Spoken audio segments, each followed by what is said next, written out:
Hi everyone, how are you? I am posting a very short video just to share a comment reply using my voice, just so that it is available as another very short teaching video as a complement to previous videos for anyone who might find it helpful and supportive on their journey. So this is a womb chakra painting that has been happening. This was a result of some of my Navararti work, and I just saw this comment that came through, I think, during Navararti with some questions about violations of universal law. And some previous videos I have alluded to and shared a couple of specifics about different violations of universal law by Kaleshwar specifically and or his lineage. And and while I don't feel the need to share every little detail about my perception, I've shared a lot. I've shared enough. I've shared enough. And that should be enough to give folks, souls, the level of insight that is helpful for navigating their process and their journey with the mother in a way that is divinely aligned, in a way that is about the embodiment of love and truth. So, so this comment was asking, is the use of the bijas and the spiritual technologies in the Kaleshwar lineage, is that a violation of universal law? What are we talking about here exactly? And so I want to read my reply because I think it sums up uh, a lot of what I've already shared, but in a more concise and succinct way, and speaks to some of the dynamics that we might want to avoid on our path to stay in alignment with that true state of love and soul truth and cosmic truth. So my reply says, utilizing the spiritual technologies of the Kaleshwar lineage, which are high spiritual tech of the mother, is not a violation of universal law. However, using high spiritual tech to manipulate physical reality, assert power over others, whether consciously or unconsciously, or to attain false states of power that have not been achieved by true shadow work and integration of all soul parts could constitute violation of law. Utilizing the spiritual tech with the intention of personal growth, evolution of consciousness, and integration of all soul parts free from ego driven ideas of mastery and manipulation of energy should allow one to navigate their journey in divinely aligned ways. What typically leads to violations of spiritual law is the desire of souls to attain power without doing the necessary ego dissolution, soul retrieval work, and balancing of opposites work.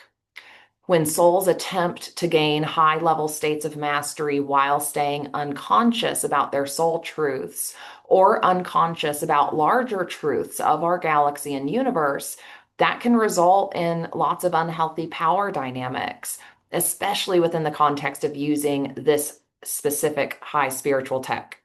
Most of what Kaleshwar taught can lead souls to unnecessary attaining of power and false states of mastery, which is a slippery slope. Masters like Neem Karoli Baba are more in alignment with the mother's true state of grace that can be embodied. He is an example of her preferred embodiment of power. There are lots of different states of mastery that can be achieved by souls, a lot. Questioning our motivations around that attainment, though, is a good thing because some states of mastery can still be very masterful in their appearance, but not actually the highest state of mastery possible. And humans, because of their state of consciousness forgetfulness, compounded traumas, and in some cases, an inability to see their own soul truths, sometimes find themselves seeking a false state of mastery that is actually about manipulation and power over dynamics, which is why we must walk carefully and with discernment, with the intention to embody love as the true state of power, instead of seeking what I am describing as false states of power. One can utilize spiritual technologies in all sorts of ways for all sorts of purposes, and Source will be the final judge of our intent, our embodiment of love, and our willingness to align with our soul's highest truth. We must always ask Source to reveal highest truth for our souls, to reveal the highest path forward. And we must stay willing to integrate new information, free from dogmas of the past and free from ego desires for power, and with the willingness to do deep internal work rather than mantra practice for power gain. The spiritual tech can support us in embodying our highest truth and healing negative states of consciousness. And in lineages with lots of unprocessed negativity or unhealed negative subconscious patterns, abuses of power or violation of universal law is inevitable. It's been happening for a very long time on Earth because of the level of darkness and patriarchal distortion that has occurred here. Not all masters are as masterful as they appear. That is an important lesson for us all to integrate. Some masters are very powerful and yet have taken approaches to the demonstration of that power that are actually violations of universal law in various ways. This can be difficult for some humans to understand, especially ones who have had a very strong bond with said master. I've had that bond too, and I've had to see through that bond and why I had that bond. Karmic bonds can be intense, and lineage cults create egregores, group consciousness entities that feed the belief of following the master and believing all dogma presented by said lineage. I will also state that Kaleshwar is one of the most powerful souls to ever incarnate in the Earth Matrix. Ever.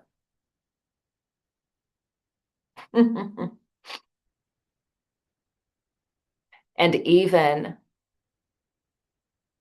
And he is a brother who I love and care for, even while I continue to share critiques of his style, approach, and specifically with call outs of violations. Even some beings of great power are still evolving through their earth-based karmic lessons. So I bow to Kaleshwar's power and mastery while still holding him accountable for violations. And I also don't feel the need to describe every little detail of my experience or my perception of all violations. I've shared plenty already. And navigating your way through said spiritual lineage is part of your own spiritual initiation, karmic clearing, and testing by the mother. So I hope that reply is helpful, and I hope that shares some context that might be helpful for others. And I also hope that by my, full acknowledgement of Kaleshwar's power and what he demonstrated in this Earth Matrix, that also shows, I'm not trying to diminish him as a master or a being of power. I see his power. I'm very aware of his power.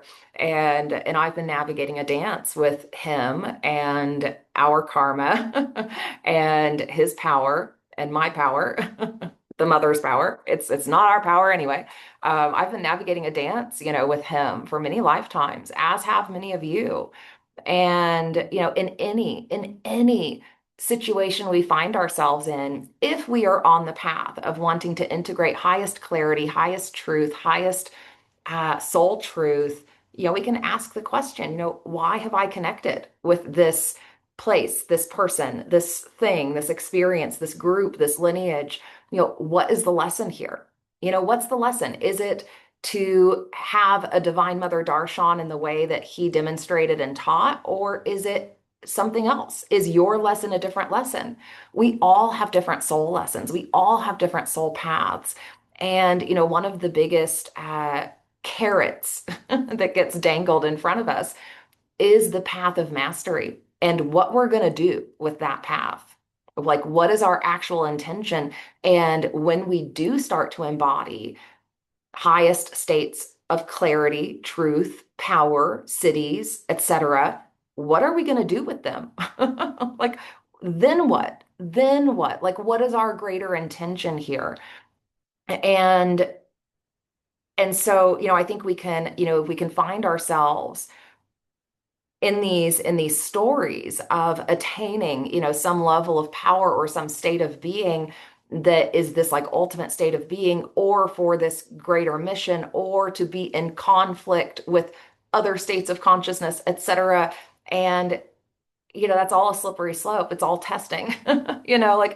Like these lineages serve a beautiful purpose. Kaleshwar has served an important role in this Earth matrix, and at the same time, there are certain aspects of current collective consciousness patterns that have been exacerbated and have reached the compounded state of distortion that they are today in modern history because of some of what started way, way, way back in ancient times on this planet with the soul that was Kaleshwar. And it's been a good game. It's been a very, very, very long game. It's been a very, very, very long game in this Earth matrix for him and this polarity uh,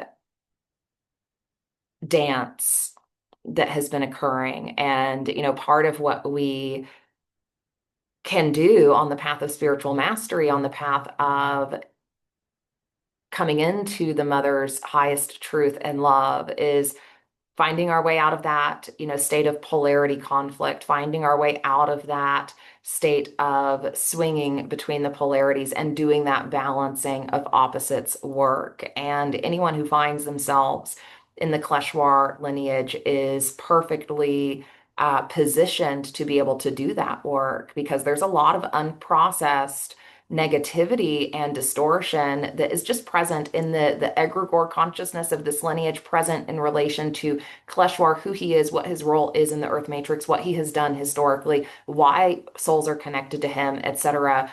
When we unpack that, when we're willing to see the truth and get the truth revealed to us, but integrate the hard parts that come with that, when we're willing to do that work, that's the balancing of opposites work internally with us, not just balancing masculine and feminine energy, but balancing the negativity and the positivity, balancing both the light and the dark, and recognizing, what sort of darkness and negativity has been present in my soul's experience in this Earth matrix that is unprocessed, unseen, unintegrated, and how can I integrate that in a healthy, beautiful way with forgiveness, with love, with strength, and call back my soul's true power through that. When we do that work, then we're truly balancing opposites, and then we can truly attain our highest state of power. But that's our soul's power. That's not some power we have, pulled to us through mantras or some other spiritual system. The spiritual texts are tech is really meant to help reveal.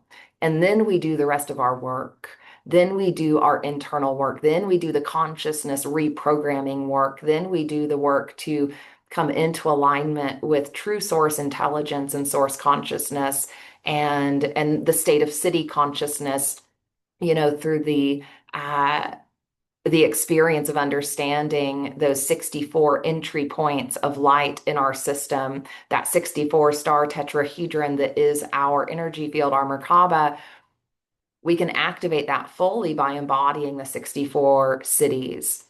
So you can learn more about that on the Star Family Wisdom channel, where I've shared some different 64 city affirmation videos that are designed to help your system come into alignment and attunement with those states of consciousness. So there's a lot of, internal consciousness work we must do way beyond, what Kaleshwar taught. He brought forth a specific set of technologies that can help someone reach absolute highest states of mastery, highest states of clarity, highest states of truth, to experience the miracles of the mother, to truly understand that magnificence of the mother. And many souls, in his lineage have had that experience of the magnificence of the mother.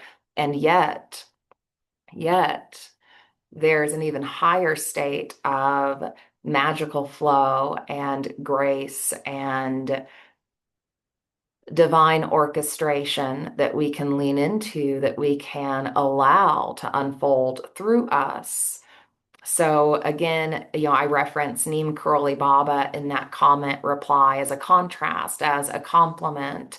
We can learn from all masters. All masters have pieces of the puzzle for us. All masters have something to teach us and something we can gain by learning from them. And it's a slippery slope to put any master up on one pedestal and say that's the way, and uh, to deny, any other way of being or possibility, because that's putting ourselves in an unnecessary state of limitation. So a lot of what I've been exploring through my process, remembering, integrating, and the work I've been doing over the last few years has very much been related to finding that state of limitlessness and boundlessness that is true for my soul, that's not dependent on some outside technology, but is true for my soul based on my soul's original agreement with Source. So that's what we're here to do. We're here to know Source, to remember ourselves as Source, to remember the all that is within us and that we are part of the all, and to do that work to develop a relationship, with the mother, with life, with love. So we can, find ourselves seeking a lot of experiences and states of being that aren't actually, about just love and being in a beautiful flow with life. And so I encourage all souls who find this or have been exploring this information to really tune into what feels true to you, and to again not feel that need to seek uh, validation externally through the dogma of lineages, but to allow your relationship with Source to develop really organically and naturally. And when we, hit a hard moment, or we recognize there's a block in us, or there's some unconscious pattern that is presenting itself that we can work with and transform and heal, then the spiritual tech helps us. The spiritual tech helps us a lot in that work. But it's really important that we're willing to become conscious, of what we've not been conscious of. One of the most dangerous things about the Kaleshwar lineage is the potential for souls to lean on spiritual tech as an external power source, as an external energy manipulation source to maintain a false state of being that is not actually the state of being that comes from doing the really deep soul integration and soul retrieval and soul truth work. And that comes when we are willing to fully transmute negative subconscious patterns. But we've got to go in there and find those subconscious patterns. We've got to question, all of our reactions and thoughts and emotions, and not from a place of judgment, but from a place of saying, why did I think that? Why did I feel that? Why did I react that way? Why is this situation unfolding? Like all of those paths of inquiry help lead us to truth and help lead us to what wants to be transformed within us. So these spiritual technologies are absolutely meant to be utilized for transformation and transmutation, and can be a beautiful support system for you in that. And this was part of my most recent transmutation process as I navigated my way through the Navararti energies this year, and defeated some demons by transmuting them and loving them, and coming more and more and more into alignment with my truth. So I hope this was helpful. I hope you had a beautiful Navaratri if you were celebrating, and I love you. Bye for now.